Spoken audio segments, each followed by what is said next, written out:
드립니다. 이 시간 예배드리며 특별히 말씀을 또 듣는 시간 갖게 하심에 감사드립니다. 설교자의 입술을 주장하시사 하나님의 말씀만 선포되게 하시고 하나님의 뜻이 이루어지는 시간 되게 하여 주시옵소서. 말씀을 듣는 우리 모든 마음과 심령 가운데 성령 하나님 빛을 비춰주셔서 하나님의 말씀을 듣게 하시고 이해하게 하시고 순종하는 믿음으로 세워주시옵소서. 예수님의 이름으로 기도드립니다. 아멘. 오늘은 사순절 네 번째 주일입니다. 여러분, 사순절의 의미를 잘 알고 계시지요? 사순, 이 순이라는 것은 열흘 순자입니다. 그래서 40일간의 어떤 그런 기간이고요. 특별히 우리가 지키는 이 사순절은 이 부활절을 앞둔 이제 40일의 시간들이에요. 그런데 이 부활절을 앞둔 40일 가운데서도 이 주일, 6번의 주일이 있는데 이 주일의 시간은 이렇게 빼놓습니다. 왜냐하면 주일은 작은 부활절이기 때문에 그래서 주일을 제외한 이 40일간의 기간을 이제 우리가 사순절로 지키고 있습니다. 그래서 올해에는 3월 5일 이 제의 수요일, 참회의 수요일로부터 시작해서 이제 4월 20일이 부활주일인데요. 그래서 4월 19일까지가 이 사순절의 기간으로 지키게 됩니다. 초대교회는 원래 이 사순절을 만든 이유가 무엇이냐면 이 세례받는 사람들을 위해 이 세례 교육을 하고요, 40일 동안. 그리고 부활절 새벽에 바로 이렇게 세례를 베풀었던 그러한 전통이 있습니다. 그렇게 진행되어지다가 이제 어거스틴 때부터 이제는 세례와 상관없이 모든 그리스도인들이 주님의 우리 십자가의 이 고난과 순환, 이 사랑을 기억하고 또 감사하고 또 우리의 모습을 돌아보는 그러한 시간으로 이제 변화가 된 것이죠. 그래서 지금 오늘날 우리가 지키고 있는 이 사순절은 바로 이 기간 동안 자기를 부인하고 우리의 죄를 참회하고 그 주님의 십자가의 사랑을 다시 경험하고 새롭게 누리는 그러한 시간으로 삼고 있습니다. 여러분, 이 사순절을 지켜온 것이요 벌써 1700년이나 되었어요. 기독교의 니케아 종교회의가 325년에 있었는데요, 그 325년 니케아 종교회의 이후로 우리 기독교는 지금 1700년째 이 사순절의 시간을 지켜오고 있습니다. 그래서 우리의 잘못을 회개하고 우리의 경건을 훈련하는 복된 시간인데요, 우리 모든 성도님들도 이렇게 이 사순절의 시간을 통해서 더욱더 영적으로 자라가고 성장하는 시간 되시기를 주님의 이름으로 축복합니다. 아멘.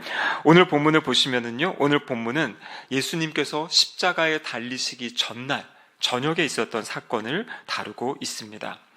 예수님이 잡히시기 전날, 이날은 어떤 날이었냐면 유대인들에게 있어서는 유월절을 지키는 날이었어요.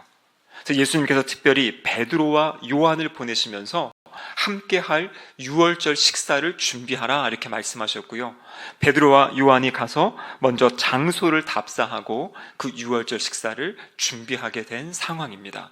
그래서 그 식사의 자리에서 예수님이 이렇게 말씀하세요. 오늘 본문 22장 15절의 말씀 같이 한번 읽어보겠습니다. 이르시되 내가 고난을 받기 전에 너희와 함께 이 유월절 먹기를 원하고 원하였노라. 아멘. 지금 여기 말씀을 보시면 내가 고난을 받기 전에, 예수님은 이제 다음 날에 십자가에 달리시고 그 고난이 있을 것을 알고 계셨습니다. 근데 그 고난을 받기 전에 뭐라고 말씀하시냐면 이 유월절 먹기를 원하고 원하였다 이렇게 말씀하세요. 그래서 예수님은 유대인이시기 때문에 어릴 적부터 이 유월절을 지켜오신 거거든요. 근데 지금 십자가 달리시기 전날, 이 전날이 바로 이 유월절 만찬의 시간인데 예수님은 이 시간을 간절히 원하였다 이렇게 말씀하고 계세요. 그럼 왜 이 시간을 간절히 원하셨겠습니까? 바로 예수님께서 이 시간을 통해서 제자들과 마지막으로 의미 있는 교제를 하기 원하셨고, 예수님은 이 시간을 통해서 무엇인가 중요한 가르침을 가르쳐주기 원하셨기 때문입니다. 여러분, 제가 처음부터 이제 유월절, 사순절 막 이런 절기 얘기들을 하지요. 사실 이 절기 얘기는 우리에게 익숙하지도 않고 별로 달갑지 않은 그러한 내용입니다. 조금 딱딱하기도 하죠.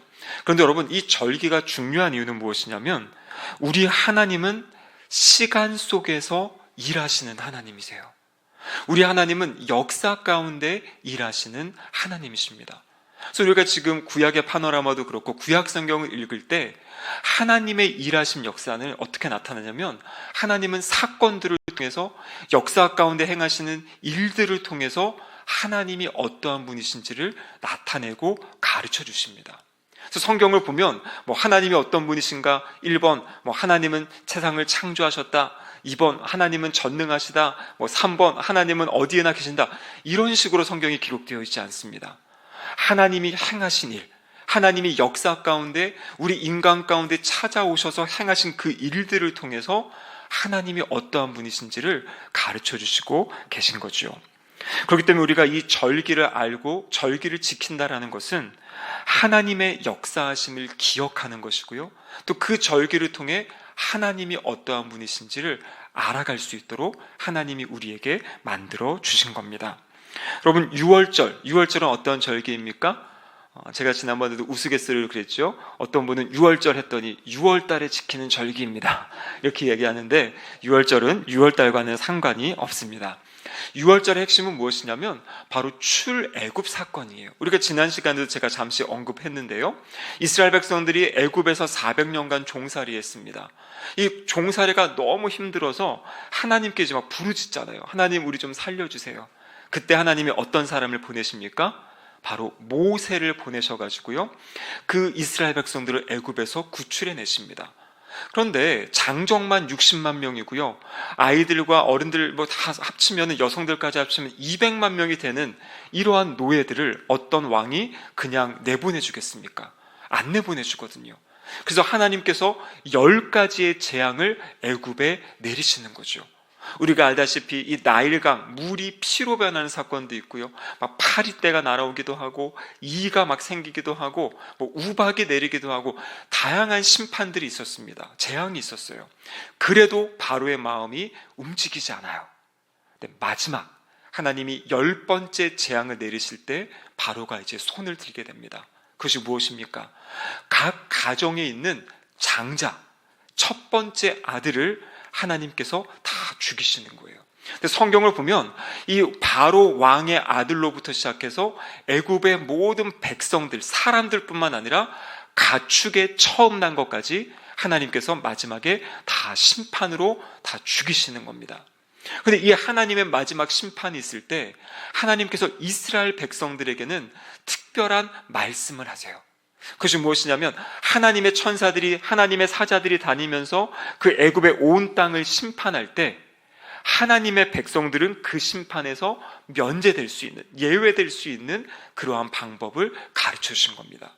그것이 무엇이냐면, 짐승, 이 양을 잡아가지고요, 양의 피를 가지고 좌우 문설주와 임방에 바르라고 이야기를 하는 것이에요. 문설주는 바로 양쪽의 기둥을 이야기하고요, 임방은 기둥과 기둥을 연결하는. 여러분 생각해 보십시오. 집집마다 피가 발려져 있다는 것이에요. 이것은 결코 좋은 것이 아닙니다. 이건 끔찍한 것이에요. 제가 대학교 1학년 때 이 네팔에 이렇게 단기 선교를 간 적이 있었습니다. 이 네팔은 이제 힌두교 문화고요, 거기에 상당한 많은 그런 제사들이 진행됩니다. 근데 선교사님께서 저희 선교팀을 어디로 데려가셨냐면, 네팔 사람들이 제사 드리는 그 산으로 데려가셨어요.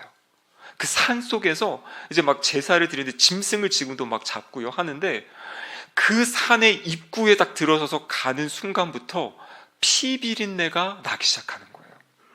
가봤더니 진짜 이 칼을 가지고 짐승의 막 머리를 이렇게 치고요, 지금도 네팔에서 막 그런 제사 때문에 동물 단체에서 막 그건 반대하고 막 그러는데요, 그 당시가 벌써 25년, 6년 전인데 그때 갔을 때에도 그 피 냄새가, 그러니까 여기서 말하는 지금 피를 발라라, 여러분, 이것은 결코 아름다운 상황이 아닙니다. 집집마다 피를 바른다고 생각해 보세요. 이 지역이 지금 피냄새로 진동하는 그러한 상황인 것이에요. 그러니까 이 상황만 해도 지금 뭔가 안 좋은 일이 일어나겠구나, 뭔가 아주 엄습한 이 일들이 일어나겠구나라는 것이 사람들의 마음 가운데 이제 있게 되는 거죠. 근데 주님이 뭐라고 말씀하십니까? 그 피를 바르고 집 안에서 옷을 다 챙겨 입고, 그리고 식사를 준비해서 식사를 하라고 그렇게 말씀을 하시는 거예요. 그러면서 그 저녁에 하나님의 사자들이 지나다니면서 정말 그 처음 난 장자들을 다 죽일 때 이스라엘 백성, 피를 바른 그 집 안에 있던 장자들을 살리시고 하나님께서 그 땅에서 애굽에서 이스라엘 백성들을 구원해내신 사건이 바로 이 6월절의 사건이에요. 그래서 이 유월이라는 것은 넘을 유, 넘을 월. 그래서 넘어갔다라는 것이에요. 하나님의 재앙이, 하나님의 심판이, 하나님이 말씀하신 대로 피를 바른 그 집은 넘어갔다라는 것이 바로 유월절의 핵심입니다. 그래서 이 사건을 통해서 하나님이 이제 애굽에서 400년간 종살이하던 이스라엘 백성들을 구원해 내시는 거예요. 그래서 이 모습은 바로 하나님께서 이 땅에 독생자 예수 그리스도를 보내셔서 죄와 사망과 사탄의 권세 가운데 살아가고 있는 우리 인류를 구원해 내시는 그러한 모습을 이 출애굽의 사건을 통해서 우리에게 가르쳐 주시고 보여주시는 겁니다. 여러분, 지금 예수님의 때는요, 이 출애굽 사건이 있은 지 약 1500년이 지난 시점이에요. 그런데 하나님께서 이 출애굽 이후에 이 유월절을 지켜라 명령하셨는데요, 이 유대인들이 1500년의 시간 동안 유월절을 지켜온 것이에요. 그래서 예수님 당시에도 지금 이 유월절을 지키는 겁니다. 그래서 지금도 여러분, 이스라엘 유대인들은요, 이 유월절을 지키고 있어요. 그래서 세상 사람들이 이야기할 때, 역사학자들이 이야기할 때 이 땅에서 가장 오랫동안 지켜온 절기가 바로 유월절이다. 왜냐하면 지금으로부터 약 3500년 동안 이 유월절의 절기가 지켜오고 있습니다. 근데 여러분, 이 유월절의 핵심은 무엇이냐면, 이 유월절 날 이 가족이 함께 저녁에 모여서 식사를 하게 됩니다. 거기 이제 유월절에 하나님 말씀하신 대로 이 양고기도 있고요, 쓴 나물도 있고, 오늘 본문의 이야기처럼 떡과 포도주 이런 잔들을 놓고 유월절 식사를 하게 돼요. 제가 예전에 카자흐스탄에 있을 때 선교 훈련을 받을 때 이 유월절 만찬에 참여해 본 적이 있습니다. 무슨 말이냐면, 이 유월절 만찬 안에 복음의 메시지가 있어요. 그래서 카자흐스탄만 해도 유대인들이 많이 있는데, 유대인 그리스도인들이 본인들이 지금까지 지켜왔던 유월절 만찬 속에 있는 복음의 이야기들, 그 안에 다 예수님의 복음의 이야기가 있거든요. 그래서 그것을 되뇌이면서 이 유월절 만찬을 하는 그런 만찬의 시간이 있었는데, 저도 그 자리에 참석해서 양고기도 먹고 이 쓴나물도 먹고 이제 그랬던 경험이 있습니다. 근데 그 유대인들은요, 그 자리에서 바로 하나님이 자신의 민족을 어떻게 구원했는지를 설명하는 것이에요. 그래서 그 식사의 자리가 그냥 식사의 자리가 아니라 이 구약의 역사의 이야기를 나누면서 하나님이 우리가 어떻게 그 쓴나물을 먹고 살았던 그 시절에서 우리를 구원해내셨는지, 그래서 유대인의 가정의 아이들은 매년 그 이야기를 들으면서 하나님이 자신들을 어떻게 구원하셨는지를 기억하고 기념하며 감사하는 시간이 유월절의 시간이에요. 그런데 지금 예수님이 십자가에 달려 돌아가시기 그 전날 밤이 바로 이 유월절 만찬의 시간입니다. 그래서 예수님이 지금 유대에 있는 예수님의 제자들을 모시고 이 식사의 자리를 갖고 계신 거예요. 그 자리에서 지금 예수님이 말씀하십니다. 오늘 본문 19절과 20절의 말씀인데요, 같이 한번 읽어보겠습니다. 또 떡을 가져 감사기도 하시고 떼어 그들에게 주시며 이르시되, 이것은 너희를 위하여 주는 내 몸이라. 너희가 이를 행하여 나를 기념하라 하시고, 저녁 먹은 후에 잔도 그와 같이 하여 이르시되, 이 잔은 내 피로 세우는 새 언약이니 곧 너희를 위하여 붓는 것이라. 아멘. 여기 보면 예수님께서 이 만찬의 자리에서 떡을 나눠주시고 포도주를 나눠주십니다. 이것은 원래 유월절 만찬 때 그냥 있던 일들이에요. 그런데 중요한 말씀을 보시면 새 언약을 세운다, 이렇게 말씀하시는 겁니다. 지금까지 1500년 동안 지켜져 왔던 유월절의 그 만찬의 자리에서 동일한 일을 행하시면서 예수님 말씀은 이제 내가 너희들과 새 언약을 세우겠다, 그렇게 말씀하시는 겁니다. 여러분, 새 언약이라는 것은 옛 언약이 있다는 것을 전제하는 거지요. 하나님께서 이스라엘 백성들을 그 애굽에서 구원해 내신 다음에 이들을 데리고 어디로 갔다고 이야기했습니까? 시내 산으로 가셨어요. 시내 산에 머물면서 가장 먼저 하신 것이 이들과 언약을 맺으신 겁니다. 그것이 바로 출애굽기 19장에 나와 있는 시내산 언약이에요. 같이 한번 읽어보겠습니다.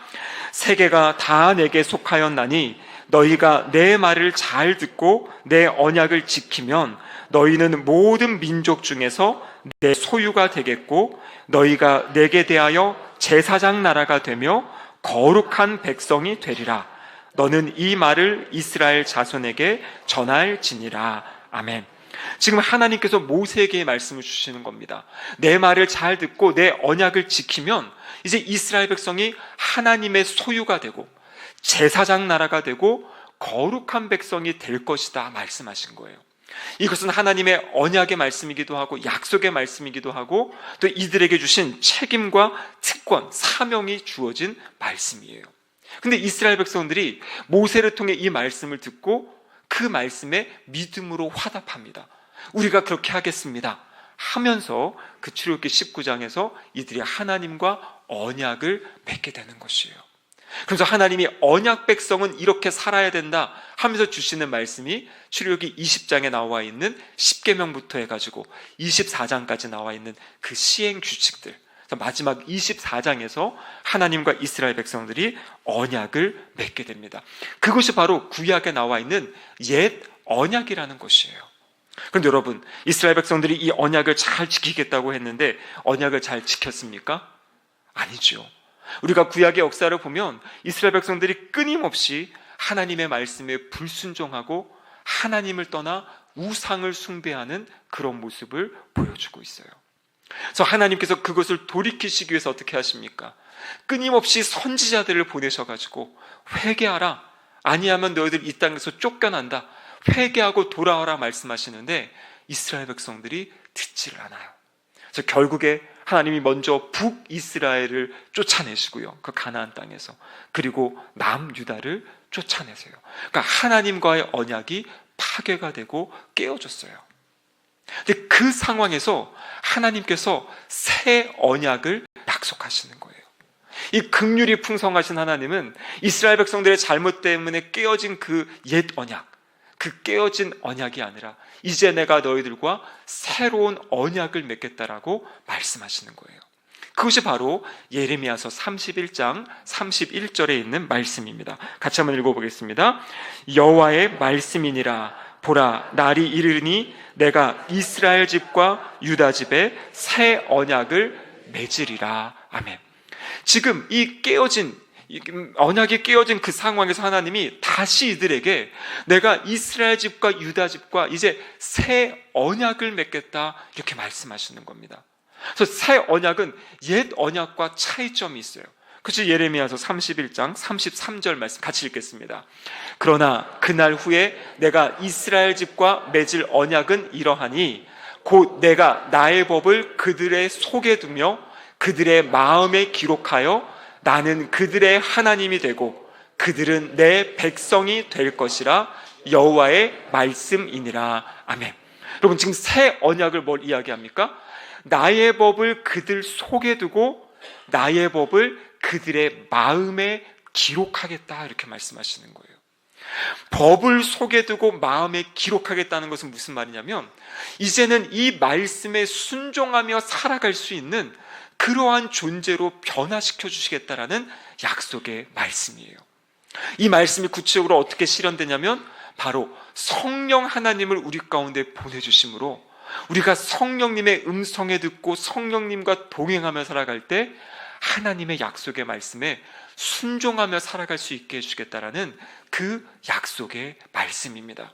여러분, 이 약속의 말씀, 새 언약의 약속의 말씀이 주어질 때가 예수님이 이 땅에 오시기 전 600년 전에 주신 말씀이에요. 예레미야 선지자를 통해. 그래서 600년 전에 새 언약을 내가 너희들과 맺을 것이다. 그래서 새 언약을 통해서 너희의 죄를 사하여 주고 성령 하나님을 보내줘서 이제는 너희가 나의 말씀을 듣고 나에게 순종하며 살아갈 수 있는 그러한 새로운 백성으로 만들어주겠다라는 약속의 말씀이 예수님이 이 땅에 오시기 600년 전에 주셨던 그 말씀이에요. 근데 이제 예수님이 지금 십자가에 달리시기 전날 밤에 마지막에 이 6월절 만찬을 끝내시고 이제는 새로운 성만찬을 시작하시는데요, 이 성만찬의 자리에서 바로 이 새 언약을 이스라엘 백성들과 맺겠다, 하나님의 나라의 백성들과 맺겠다고 말씀하시는 겁니다. 그러니까 지금 이 최후의 만찬의 자리가 600년 전에 말씀하신 그 새 언약, 이제 그 새 언약이 실제적으로 시작되어지고 이제 출발하는 그러한 자리가 바로 이 성만찬의 자리다라는 것이에요. 그래서 예수님께서 이 새 언약을 어떻게 이루십니까?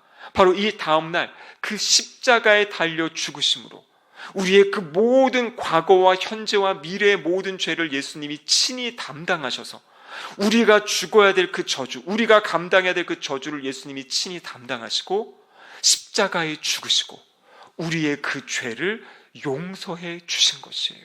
그래서 우리는 그 십자가에서 예수님의 죄 사함의 은혜, 죄 용서함의 은혜를 받은 것입니다. 그리고 주님이 말씀하신 그 성령의 임재, 성령의 내주하심을 받은 사람들, 그 사람들이 바로 저와 우리 성도님들 새 사람이 되었다라고 말씀해 주시는 거죠.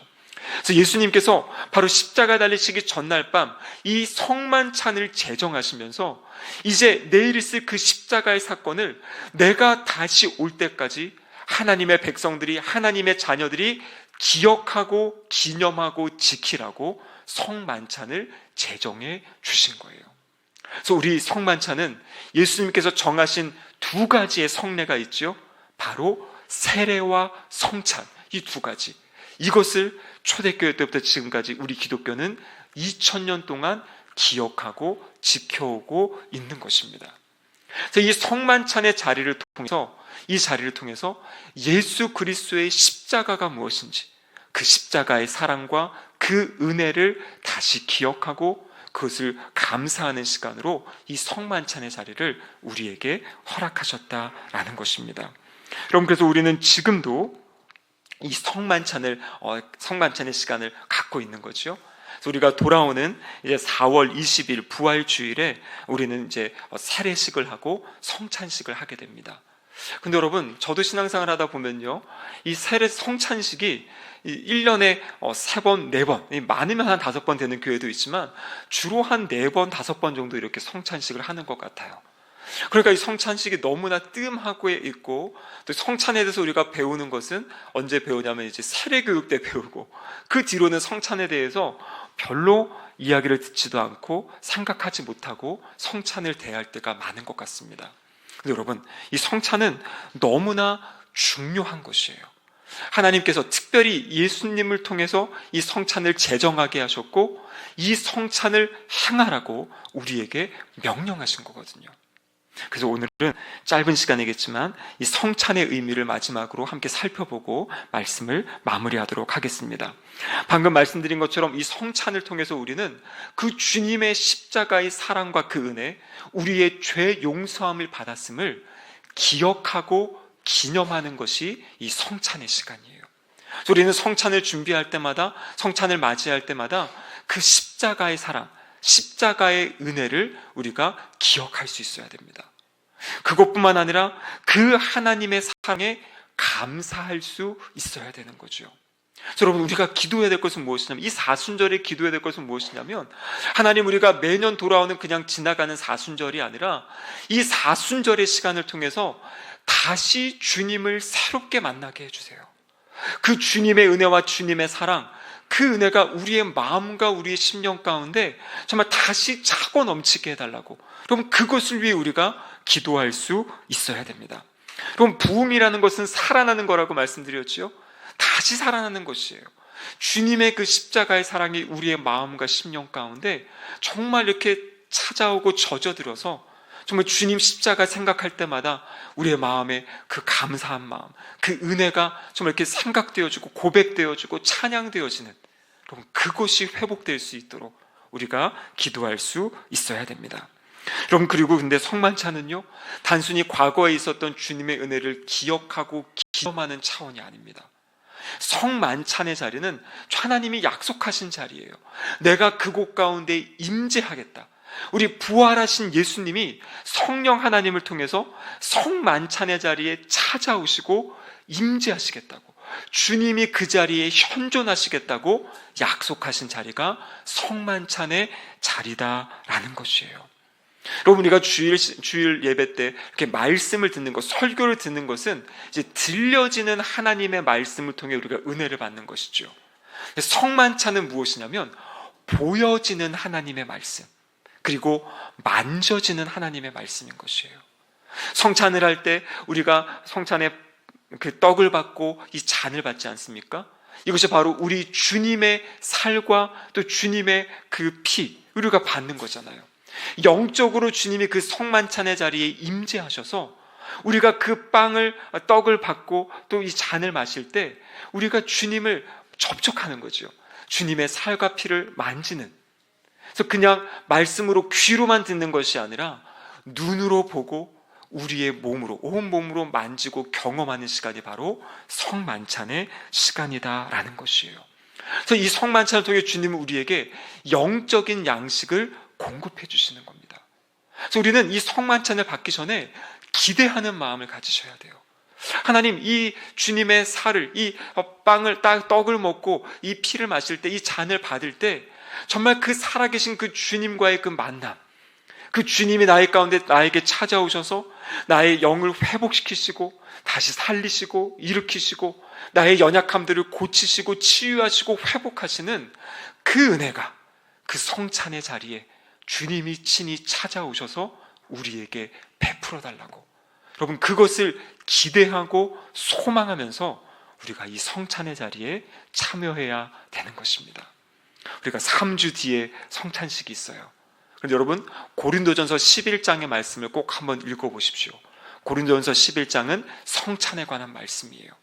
성찬을 받기 전에 우리의 몸과 마음을 준비하라고 말씀하십니다.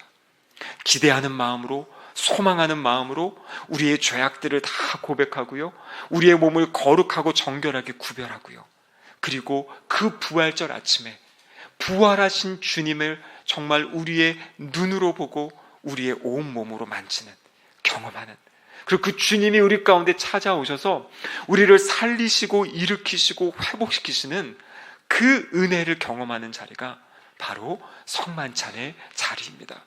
그래서 이 성만찬은 주님을 새롭게 만나는 자리예요. 살아계신 주님을 경험하는 자리입니다. 근데 여러분, 성만찬은 절대로 혼자 할 수 없는 것이에요. 성찬은요, 온 교회가 함께 모여서 그 하나님을 만나는 시간입니다. 그래서 주님은 우리에게 이 떡을 함께 떼라, 잔을 함께 나누라, 이것을 통해서 공동체의 하나됨을 경험하는 시간이 또 성만찬의 시간이에요. 주님의 피와 살을 나누는 공동체, 하나님의 자녀가 되고 하나님의 가족이 되어서 이제 옆에 있는 성도님들이 남남이 아니라 하나님 안에서 형제이고 자매이다라는 것을 함께 고백하고 눈으로 보는 시간이 성만찬의 시간이라는 것이에요. 그래서 그 시간을 통해 하나님의 사랑, 하나님의 은혜, 예수 그리스도를 새롭게 만나고 우리 공동체, 하나님이 사랑하라고 맡겨주시고 하나님이 사랑하라고 우리 옆에 붙여주신 우리 신길동교회 성도님들을 새롭게 사랑하고 새롭게 만나는 그러한 시간이 바로 성찬의 시간입니다. 여러분, 기대가 되지 않으십니까? 앞으로 남은 이 3주간의 기간 동안에 정말 기도하고 우리를 준비하여서 정말 이번 부활절 성만찬의 시간을 통해 이전에 경험하지 못하였던 이 성만찬의 자리에 찾아오셔서 역사하시는 우리 주님을 새롭게 만나는, 영적으로 주님을 아주 깊게 만나는 그러한 은혜의 시간, 그 시간을 소망하는 이 남은 사순절 시간 되시기를 주님의 이름으로 축복합니다. 아멘. 이렇게 기도하시겠습니다. 사랑의 하나님 아버지, 감사드립니다. 주님, 우리에게 새 언약의 약속의 말씀을 주셨고 예수 그리스도를 통해 그 새 언약을 이루어 주심에 감사드립니다. 주님, 그 십자가의 사랑, 그 십자가의 은혜로 오늘도 우리가 이 자리에 나와 주님께 예배드립니다. 주님, 이 사순절의 시간 동안 더욱더 그 사랑이 우리의 마음과 심령 가운데 깊어지는 시간이 되게 하여 주시옵소서. 주님의 사랑을 경험하고 누리게 하시며 그 은혜 가운데 거하게 하셔서 우리도 주님을 따라 주님을 닮아가는 거룩한 주님의 제자들이 되게 하여 주시옵소서. 기도하고 준비함으로 우리가 이 성찬을 준비할 때 그 성만찬의 시간을 통해 주님을 새롭게 만나는, 우리의 영혼이 살아나고 일어나고 강건해지는 아름다운 역사의 시간 되게 하여 주시옵소서. 이 모든 말씀 예수님의 이름으로 기도드립니다. 아멘.